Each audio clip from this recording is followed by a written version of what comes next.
The point is, every graduate here today has the training and the talent to succeed. But do you have the guts to fail? Here's my second point about failure. If you don't fail, you're not even trying. I'll say it again. If you don't fail, you're not even trying. My wife told me this great expression. To get something you never had, you have to do something you never did. Les Brown's a motivational speaker. He made an analogy about this. He says, imagine you're on your deathbed, and standing around your deathbed are the ghosts representing your unfulfilled potential. The ghost of the ideas you never acted on. The ghost of the talents you didn't use. And they're standing around your bed, angry, disappointed, and upset. They say, we came to you because you could have brought us to life, they say. And now we have to go to the grave together. So I ask you today, how many ghosts are going to be around your bed when your time comes? You've invested a lot in your education, and people have invested in you. And let me tell you, the world needs your talents, man, does it ever. I just got back from Africa like 2 days ago, so if I'm rambling on, it's because I'm jet lagged.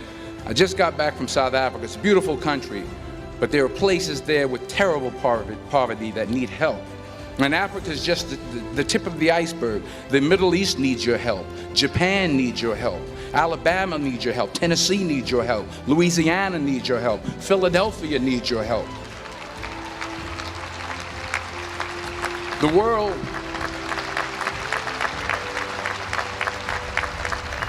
The world needs a lot, and we need it from you.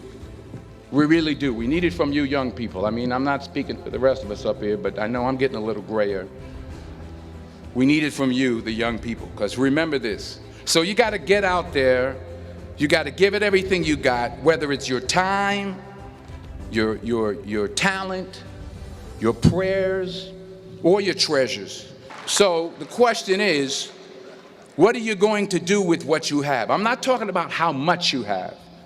Some of you are business majors. Some of you are theologians, nurses, sociologists. Some of you have money. Some of you have patience. Some of you have kindness. Some of you have love. Some of you have the gift of long suffering. Whatever it is, whatever your gift is, what are you going to do with what you have?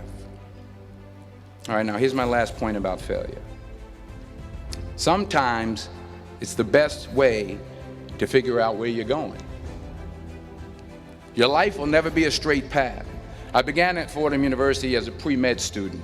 I took a course called cardiac morphogenesis. I still can't say it. Cardiac morphogenesis. I couldn't read it. I couldn't say it. I sure couldn't pass it. So then I decided to go into pre-law, then journalism. And with no academic focus, my grades took off in their own direction. Yeah, down. I was a 1.8 GPA one semester, and the university very politely suggested that it might be better to take some time off. I was 20 years old. I was at my lowest point. And then one day, and I remember the exact day, March 27th, 1975, I was helping my mother in her beauty shop. My mother owned a beauty shop up in Mount Vernon. And there was this older woman who was considered one of the elders in the town. And I didn't know her personally, but I was looking in the mirror, and every time I looked at the mirror, I could see her behind me, and she was staring at me. She just kept looking at me. Every time I looked at her, she kept giving me these strange looks. So she finally took the dryer off her head and she said something I'll never forget. First of all, she said, "Somebody give me a piece of paper. Give me a piece of paper." She said, "Young boy, I have a prophecy, a spiritual prophecy." She said, "You are going to travel the world and speak to millions of people." Now, mind you, I'm 20 years old. I'm flunked out of school. In fact, like a wise ass, I'm thinking to myself, maybe she's got something in that crystal ball about me getting back into school next fall. But maybe she was onto something, because later that summer, while working as a counselor at a YMCA camp in Connecticut, we put on a talent show for the campers. And after the show, another counselor came up to me and asked, "Have you ever thought about acting? You're good at that." So when I got back to Fordham that fall, I got in, I changed my major once again for the last time. And in the years that followed, just as that woman prophesied, I have traveled the world and I have spoken to millions of people through my movies. Millions who up till this day couldn't see me, who up till this day I couldn't see while I was talking to them, and they couldn't see me. They could only see the movie. They couldn't see the real me. But I see you today, and I'm encouraged by what I see. And I'm strengthened by what I see. And I love what I see.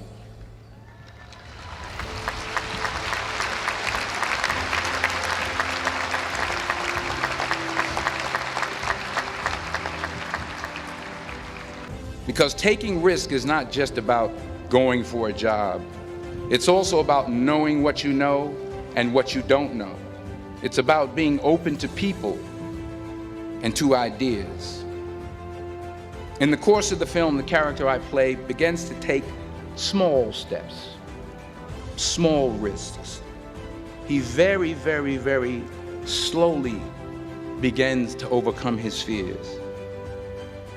And I feel ultimately his heart becomes flooded with love.